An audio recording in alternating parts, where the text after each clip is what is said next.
Weird News Weekly with Ben and Reid.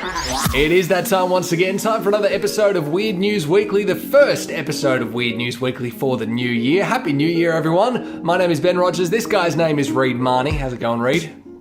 Ben, I feel like I haven't seen you all year. Yeah. I mean, what's going on? It's ridiculous.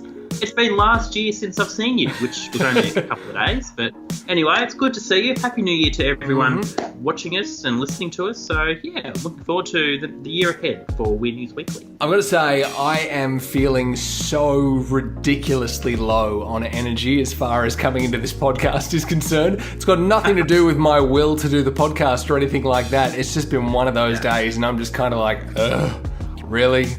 Oh, it's still going.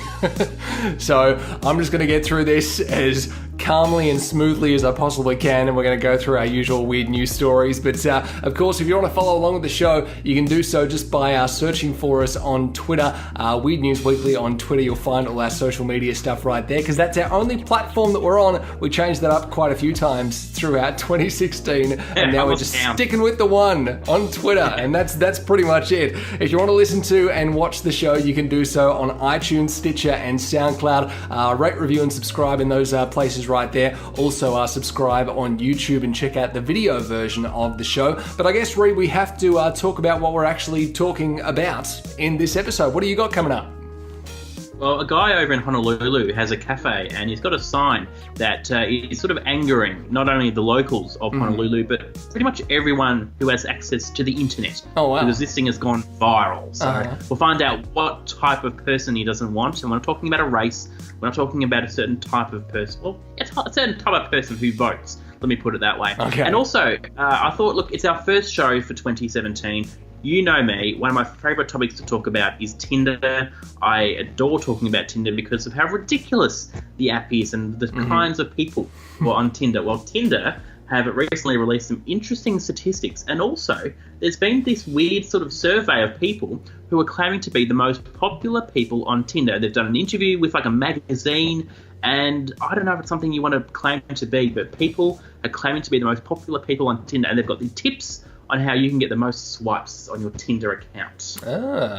Very good. Well, as far as my stories for the show are concerned, a little bit later on we'll be chatting about Netflix and something new that Netflix addicts are doing to kind of save themselves time and be able to either, go out and see the outside world, or maybe just spend more time on Netflix watching more things. It's a ridiculous thing that's happening here, but it's becoming this viral trend around the world as far as Netflix users are concerned. But Reid, I'm going to start the show off with this story that I got over the Christmas break. It's about one of the most popular Christmas toys that was sitting under a lot of Christmas trees over Christmas, and these things are called Hatchimals. Have you ever heard of these? Never heard of them. Basically, it's some kind of egg that hatches, and it's got this little stuffed toy. It's almost like a Furby. Remember those Furbies? Yeah. I remember the Furbies. Yeah. They were like the big deal, probably about 10 years ago now. Everyone wanted a Furby for some unknown reason because they were just ridiculous. But now Furbies seem to come in the form of Hatchimals, and they're in these eggs that over time start to hatch. And then you can see whatever furry little creature you've got inside, and you can interact with that furry little creature. But one of the problems that they're having here is a lot of the parents who have bought this child, or who bought this toy for their child, they're realizing that it might be, saying some potentially bad words to your kids. Oh dear. I have a little soundbite here, so have a listen to this and see if you can, kind of understand what the Hatchimal is actually saying in this scenario here.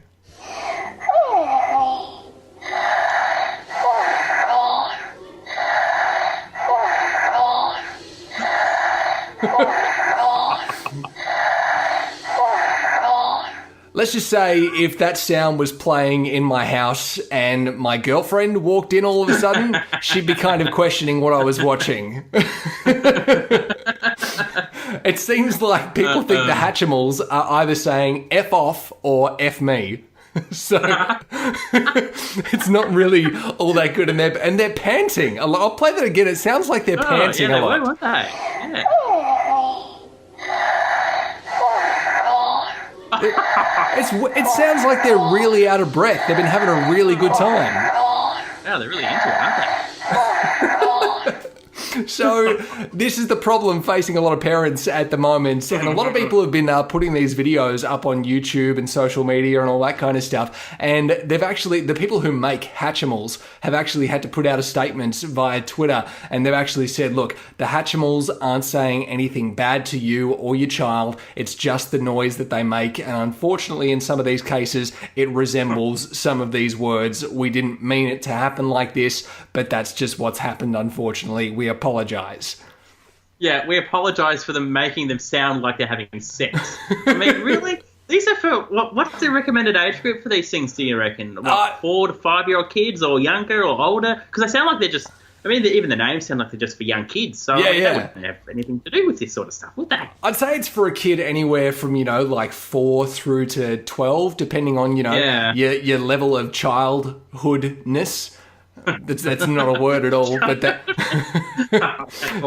depending on the level of your childlike nature, we'll go with that. That explains it a lot better than I was trying to. Told ya, very low energy for this episode of the show.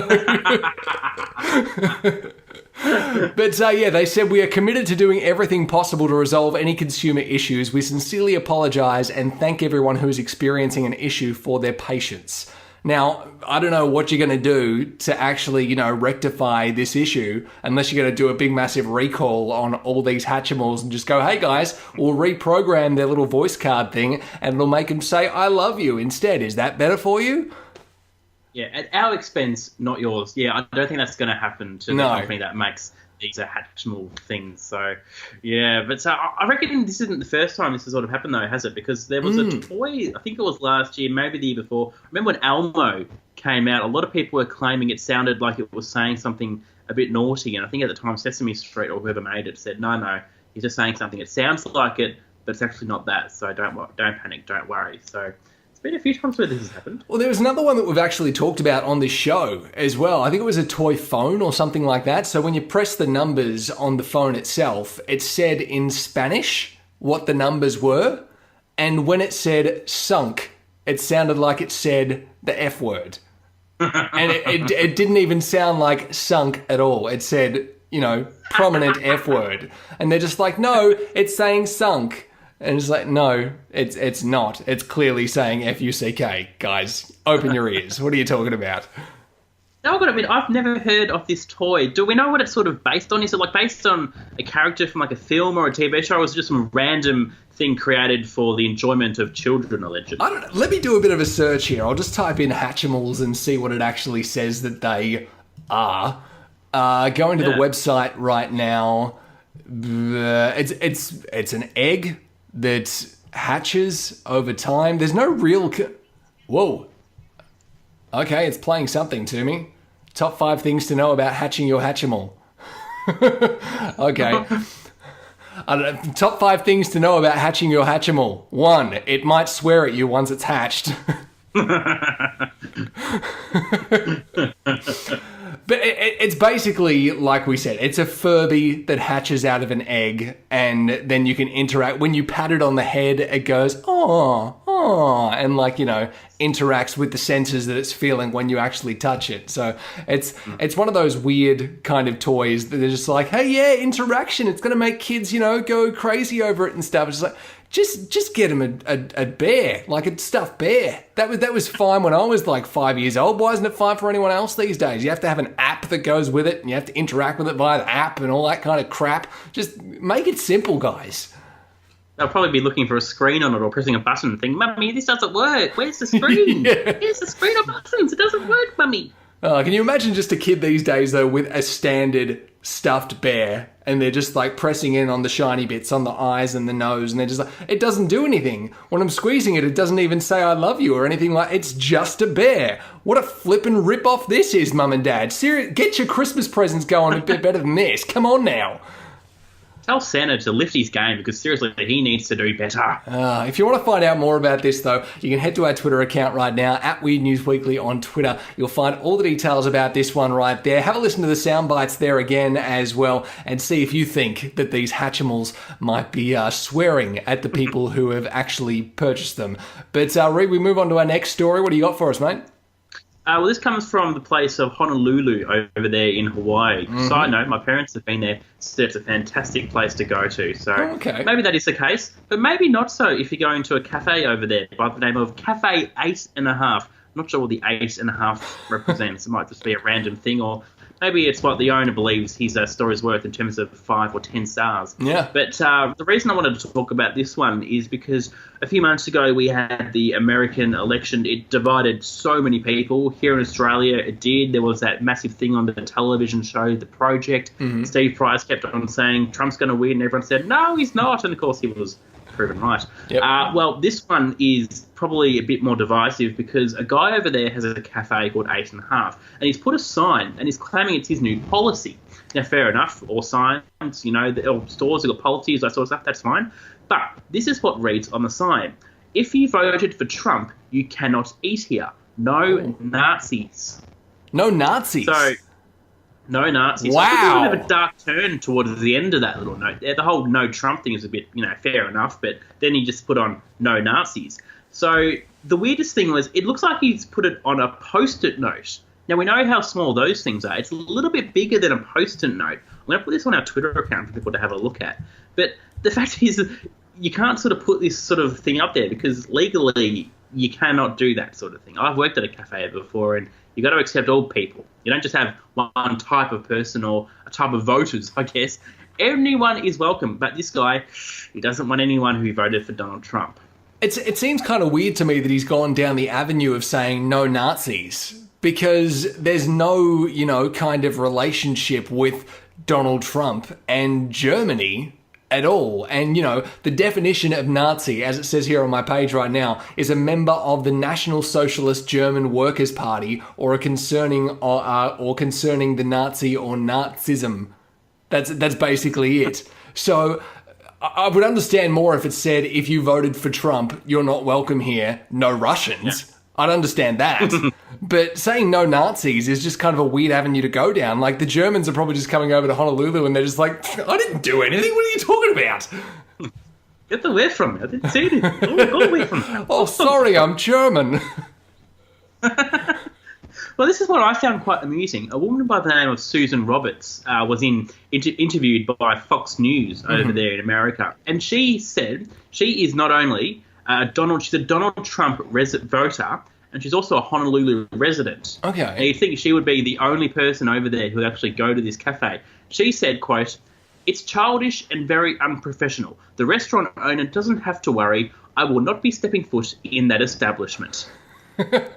Now, first of all, a Donald Trump voter saying the word establishment, I mean, that's a bit bizarre in itself. But so there you go. So it proves that if you're going to be a Donald Trump voter, doesn't necessarily mean you're going to, go in there and get served. So, I don't know. It's a bit of a weird one. A lot of people were having all kinds of opinions. A lot of the Honolulu residents aren't too happy. There's a few of these weird sort of associations or groups who are saying, oh, it's racist and hate-filled. So I reckon he's doing himself a bit of a disservice by putting this sign on there for many reasons, and that's just for annoying fellow Honolulu residents. Just quick side tangent as far as Honolulu residents are concerned. What would you call someone who is from Honolulu? Like someone from Melbourne is a Melburnian. So are they a Honoluluan or a... Honoluluan? Honoluluan? A Lulian? Something like, if you're from Honolulu and you're listening to this podcast right now, wherever you're listening to it, type it in the comments section. Just, what is someone referred to as if they're from Honolulu? We'd really love to know. But I would love to. I think the interesting thing on this is I just love to see someone go into this cafe and they know that they've gone in there and they've voted for Trump, but they're just like, I'm just going to keep it on the down low until I've actually gone there, had my meal, paid for it, and then I'm going to walk out and I'm just going to go, I voted for Trump, Obama sucks!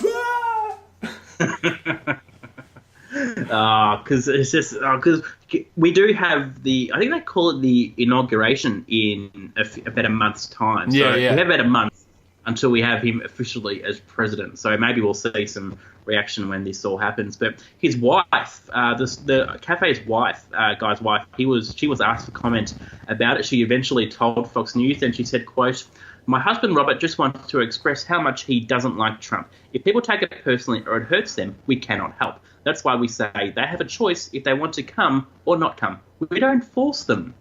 Yeah, pretty sure people can decide if they want to go anywhere just because they can, not because a sign tells them you're a Donald Trump voter, therefore you're not welcome. So, but then is there some guy screening them at the door? Like if a guest is coming into the cafe, they're just like, okay, serious, just, you have to prove it. Did you vote for Trump or did you vote for Hillary? If you voted for Trump, get to the back of the line. If you voted for Hillary, straight in the door. And of course, over there, it's not compulsory to vote. So what if you didn't vote for anyone? Yeah. Like, what happens in that situation? Do you not get welcome, or do you just get kicked out the door? I mean, how does it all work? There's got to be some process to find out. I don't know what the process is, but surely that's a process we need to find out. It's almost like being, as far as religion is concerned, for example, if you don't believe in any religion, you're considered an atheist. And if you don't vote, what are you considered? Just a pain in the butt because you didn't have your say and now the country's screwed? Ooh. Oh, yeah. I reckon I found something. But either way, what it sort of proves is that how divisive the whole Donald Trump situation is. Because I don't know if you know this, but Hillary Clinton actually won the popular vote. But because of their weird voting system, he actually came out on top. Yeah. Even though she got the most amount of votes, for some bizarre reason, according to their voting system, he won. It's that whole electoral college thing that they've got going on. And a lot of people are wondering, that's a college I don't want to go to. Yeah. You need to remind people, it's not an actual college, it's just what they refer to it as. But like over here, for example, in Australia, we put our votes in and they count the votes and whoever gets the most votes is the winner of the election. Whereas over there, it's like, okay, you're going to vote for your state and then the state is going to get an aggregate of points, and then those points are going to go towards the person who was voted for the most, and then it's all this convoluted thing where you have to, go through all these different things to find out who's actually been, given more points and all this kind of stuff. And for some reason, like, some states are seen as a bigger number than other states, whereas it's just like, okay, do I not matter because I'm from Middle America and our state's only worth like 4 points, and then you go down to Florida and it's like 25 points. What's so great about them? This is the most amount of time I've spent talking about politics than I have in a long, long time. And we're probably butchering it because we know nothing about it because we're just so used to our normal system over here. It's like, count the votes, whoever's got the most votes is done. That's the Prime Minister. Well done to them. We're talking about America, though. Everything they do is weird. So it will make sense. Their voting system would also be weird. So go figure, I don't know. It seems it's a very weird and wacky situation that they've got going on there. If you want to learn more, though, about this whole thing that we're talking about here over in Honolulu and this guy's cafe, you can check out all the details right now at our Twitter account, at Weed News Weekly on Twitter. Find more details about it right there. But Reid, we move on to my last story for the week, and it's all about Netflix. And apparently Netflix addicts are kind of altering their Netflix viewing habits in a way that they can either, I guess, have more time to themselves aside from Netflix, or I guess have more time to watch more Netflix and just binge like crazy. I'm guessing it's more the second one than the first one because people are seriously addicted to Netflix. Option B, second option. Second option. No doubt. Now, this thing that's going viral around the world, a lot of people are doing this, apparently according to Netflix statistics, is viewers are turning to a thing they like to call speed watching. All right. So what they're doing here, you might be thinking, okay, they're just going through a crap load of series of TV shows in like a day or something like that. They're just sitting there for hours on end and then going back out into the real world the next day when they're finished watching what they want to watch. No, that's not what they're doing at all. They're actually speeding up the time of what they're watching itself. Oh. So say they're watching, I don't know, what's on Netflix. So I'm guessing How I Met Your Mother's probably on Netflix. Or something like that. So if you want to watch How I Met... You didn't say Fuller House. I actually watched a clip of that on YouTube the other day. It looked horrendous. I will never be going anywhere near that thing ever again. But basically, if you were watching an episode of How I Met Your Mother on Netflix, for example, it'd be going in normal pace and you'd be watching everyone walk around or move around and interact in normal mode. But then they're upping the speed to 1.2 times what it usually would be. So rather than watching, a normal episode of How I Met Your Mother, you're watching them walk around like crazy and talk like this really fast and blah, blah, blah, plot's moving really quickly and all that kind of stuff. So an episode would usually go for, 22 minutes or something like that without any advertisements in there. With the way they're watching these episodes, they're going for about 15. So they're cutting about 6 or 7 minutes off the episodes and getting through stuff even quicker so they can go through more of the back catalogue of Netflix in a less amount of time. How did this become a thing? No idea. Why is this a thing? Oh my goodness. And the thing that bothers me about this the most is that you're trying to take in so much content in a ridiculous way, and it seems like such an annoying way to do so as well, because I wouldn't want to sit there and watch something at 1.2 times the speed of what it usually is, because the speed of that, the pitch shift of that with their voices and all that kind of stuff would annoy the crap out of me. So it's like you're watching them speak like chipmunks. Yeah, because basically. They're walking really fast, they're talking really fast. Oh, no. Why is this a thing? Seriously. I mean, Netflix is a great thing. I've got it. I love it. I would not do this because I enjoy the content. I think this is absurd to think this is what people do for enjoyment. Watch it really quickly. No, I don't like it. Not a fan. I can see it from their point of view as far as wanting to watch more content and get more content in, but I feel like this is just going more towards our greedy nature of wanting everything right now. So we're speeding it up so we can take in more and just be gluttons for all this content that's on Netflix and all these other streaming services. It's like, guys, just enjoy things in their normal form for a change rather than trying to alter it to make it easier for you to go along with your lifestyle.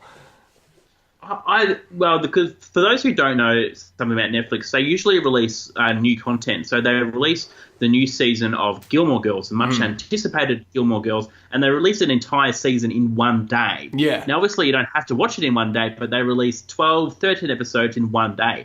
And for whatever reason, people like to watch 12 or whatever episodes in one day. I don't do that at all. I usually do it once a week, like on a Saturday or Sunday, whatever. Not in an entire day. I've actually heard of people taking an entire day off work for that exact purpose. So, like, the launch day of Gilmore Girls might have been, like, midweek December or something on a Wednesday. And they've gone, okay, Gilmore Girls is launching on Netflix that day. So as soon as it's up, I'm taking that day off and calling in a sickie. So I can just take the whole day off and watch Gilmore Girls from point A to point B and finish off that whole series one day, just smack bang, you're done. So maybe managers need to keep track of what's coming soon to Netflix and to just put that note in the calendar, right? Anyone calls in sick, I'll be talking to them on Monday and we'll be discussing their employment. I mean, like, for example, coming up later on this month, I am taking a day off work so I can watch something on TV because it's an American thing that happens throughout the day and I enjoy watching this thing every year. So I'm just like, hey, I'll take a day off so I can watch this event. And I've asked for the day off, I've put in a leave form for the day off, and I'm using annual leave. Like, I'm not using any sick leave or anything like that just by going, oh, I'm a little bit sick, guys. You guys go and do my work for me, and I'll just sit here watching the Royal Rumble, okay? That's cool with you? I knew it was going to be wrestling. I just had a feeling. Royal Rumble. I knew, actually wrestling, and then you just said it. So, Is that what you put on your annual leave form, by the way? Did you actually put on, I'm going to leave work for annual leave, but I have to put Royal Rumble here in the notes? No, well, that's the good thing. We don't have to actually say what we're having the day off for. And even if someone from work watches this and they say, oh, Ben's having the day off for the Royal Rumble, I'm just like, dude, holiday's already approved, so it doesn't matter.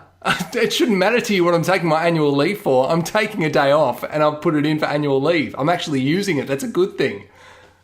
Oh, if we have people from Ben's work watching, hello to all of Ben's colleagues. And yes, he will be taking a day off work to watch wrestling. That is a fact. But I like that, so I think it's pretty cool. But I don't know if you know this, but you can do the same thing with podcasts. Okay. So you know how you said you can watch it really speed? I've got the podcast app right here. So if I get a random podcast, i.e. one of our episodes, and I just happen to be scrolling through a Weird News Weekly episode, I'll go through this one. You can actually play it so it goes really fast. Oh. I've got so there we go. Yep, there you're speaking. It's time for another episode of Weird News Weekly. I'll find it eventually. Okay. But you can actually get that so it speaks really, really quickly. Actually, like half speed and slow speed. I'm pretty sure I actually have that on Stitcher Radio. If you are wanting to listen to this podcast, it is on Stitcher, one of the great places that you can actually listen to this podcast. Let me just load up an episode here. Get rid of the ad because the ads pop up every single time. And I will just jump off there. Yeah, it's got the little one times button that you can actually play the podcast. Yeah. So here's the It is that time once normal again, audio time for another pace. episode of Weird News Weekly. My And name then is Ben Rogers. This guy's name is Reid. Marnie, how's it speed going, up. Reid?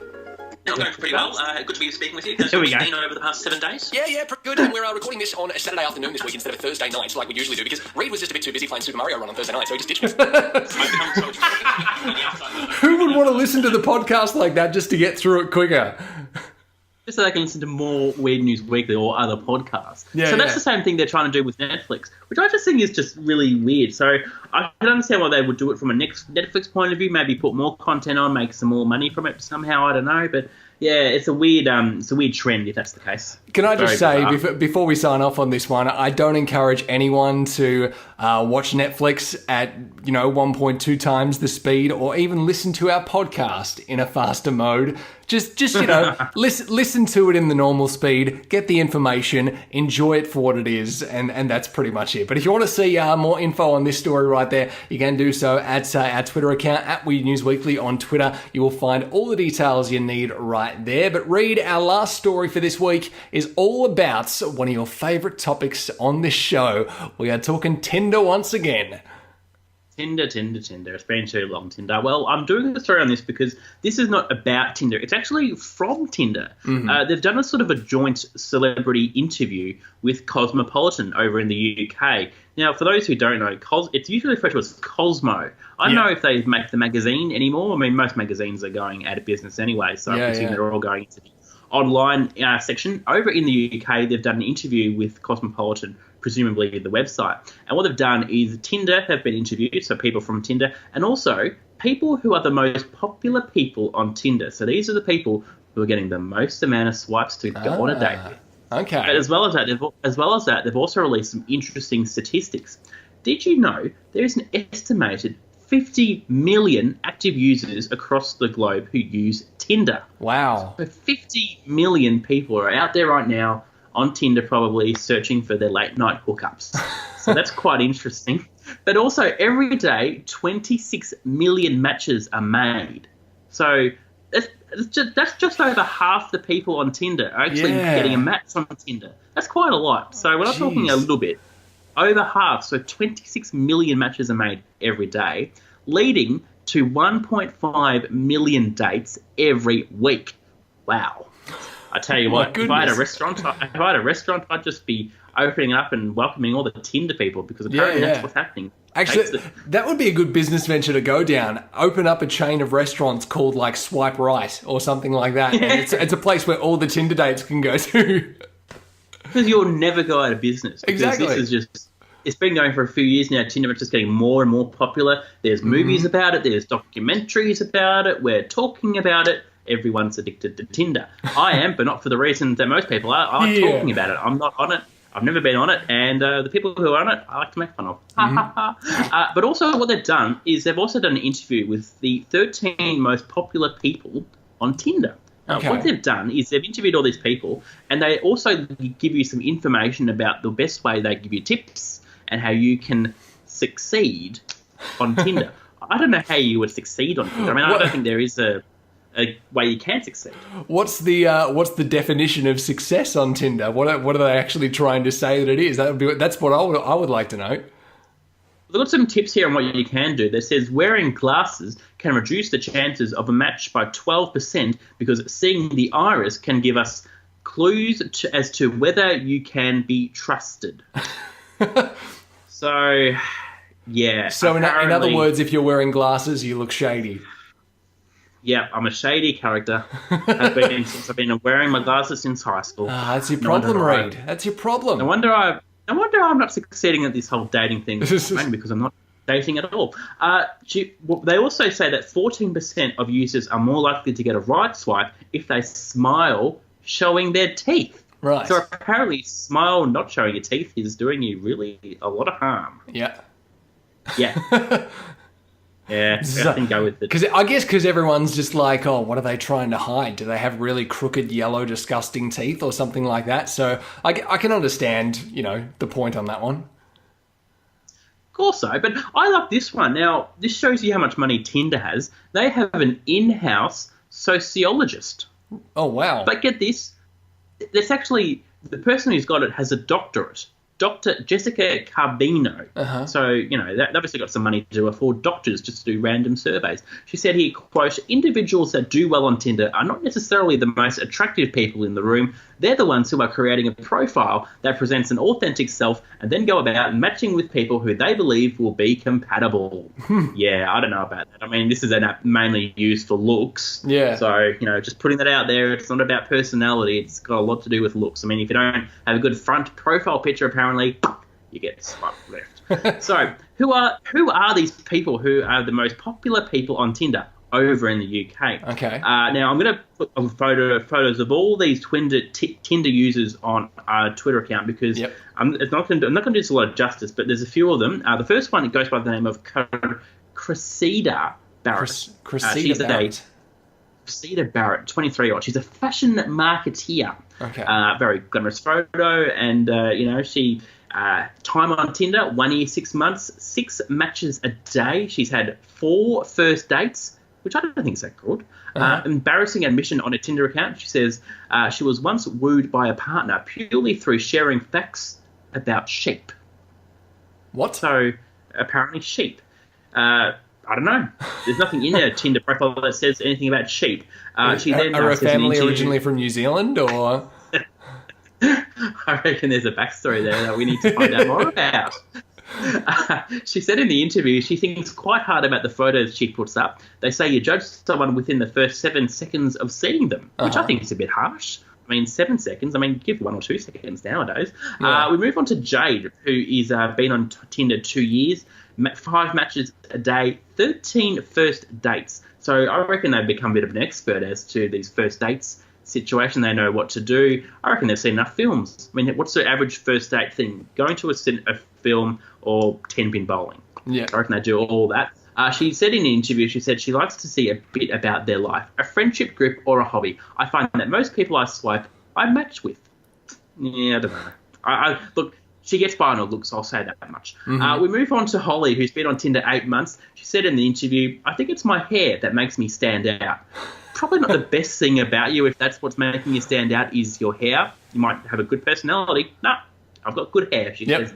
She says she also selects her photos really carefully. I like to include ones of me on holiday as I want people to think I have a fun life. Maybe she's not doesn't. So what? She doesn't have a fun life when she's not travelling? That's a bit awkward. And she also shoots all those photos where she looks up at them and you can see down her shirt, and that helps a lot too.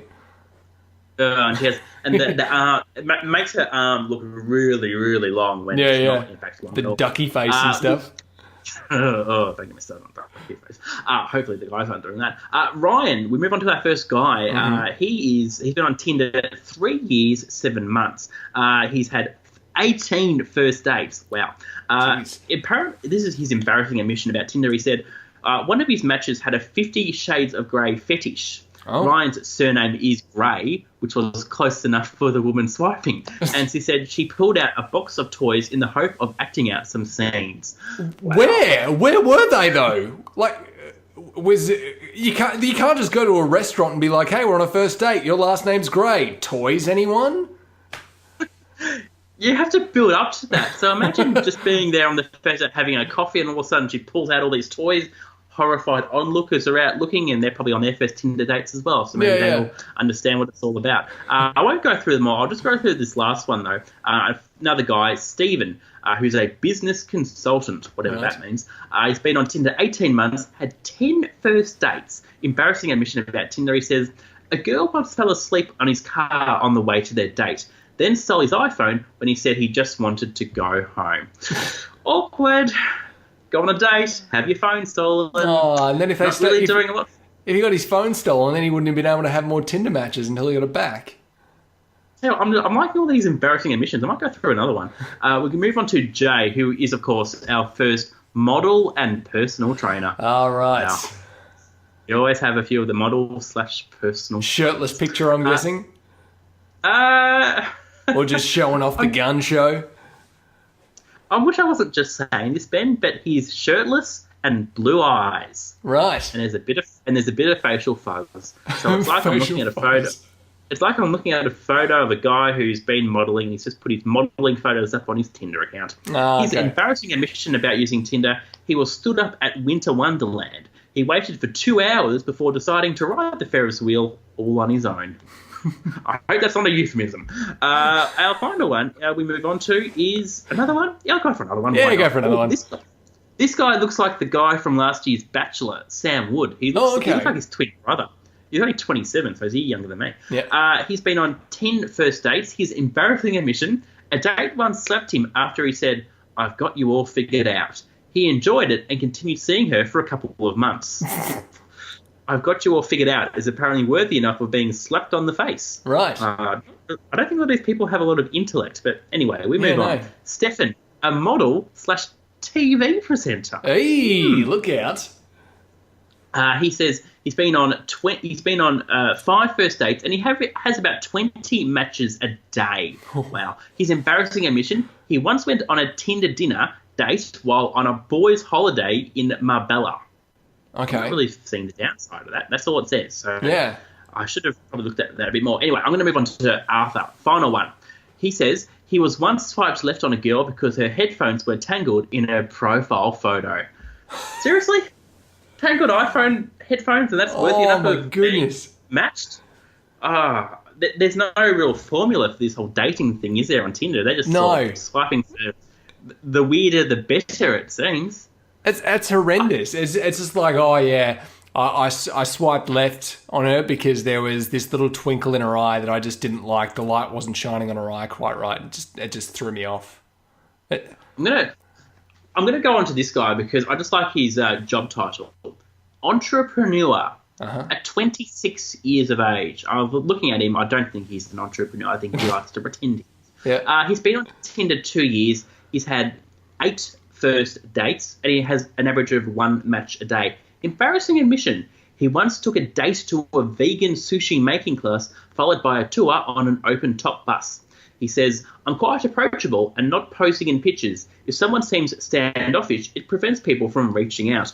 I recently put that I'm vegan in my profile and thought it would put people off, but it didn't." So there you go. He's a vegan, and apparently that's a popular thing over there in Tinder. I thought being an entrepreneur and him being 26 years old, his embarrassing omission would have been that his Tinder profile read for the first 2 years, "You're paying." The old. I do like that. That would be the best profile. I would love to see someone with that bio. 2 words, "You're paying." See how many matches you get. Let us know. No, that's not talking. Let's go one more. One more. Rich is a singer/songwriter at the age of 28. He's been on Tinder 2 years. He's had 10 first dates. And I think this is where he's lost me because this is where he gets a bit pretentious. Girls often flirt with him by telling him he looks like Gerard Butler. He admits it works every time. Wow. High opinion of yourself, buddy. Now, I do know what Gerard Butler looks like, and there's a tiny bit of a resemblance, but mainly because of the facial fuzz, but that's about it. But there's nothing Gerard Butler about him. I don't know whether it's a good idea to be a lookalike to someone when you're on Tinder because, you know, Gable Tosti, people said that he looked like Taylor Lautner, and look what happened in that situation. Someone fell to their death. Yeah, sorry. Anyway, I'm going to put more of these on our I keep saying our Tinder account, our Twitter account, because a lot of these is just good gold. Because, I mean, it seems like they're just sharing all their awkward dating stories and about how popular they think about themselves and how good about themselves they think. So, Anyway, I thought we'd start the year with a Tinder story, and I quite like that one. People just thinking they're really good about themselves and thinking they look like Gerard Butler when they actually don't. Yeah, well, at Weird News Weekly on Twitter, you'll find all the details about that story right there. But Reid, that wraps up the show for the first one for 2017. I think it was a pretty good start to the year. What do you reckon?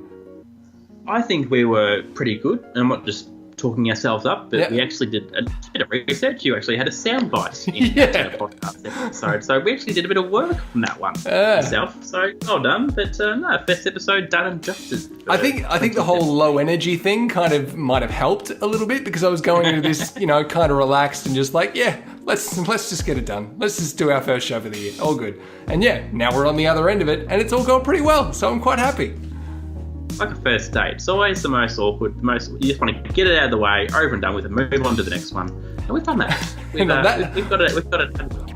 And on that note of Reid comparing this to a first date, we are signing off. If you want to listen to or watch the show, you can do so on iTunes, Stitcher, and Soundcloud. Just search for Weird News Weekly, rate, review, and subscribe in those areas right there. Also, watching us, you can do so on YouTube, search Weird News Weekly, and see the video versions of the show. Until next week, I've been Ben Rogers, this guy has been Reid Marnie, and we'll catch you next time. See you, bye.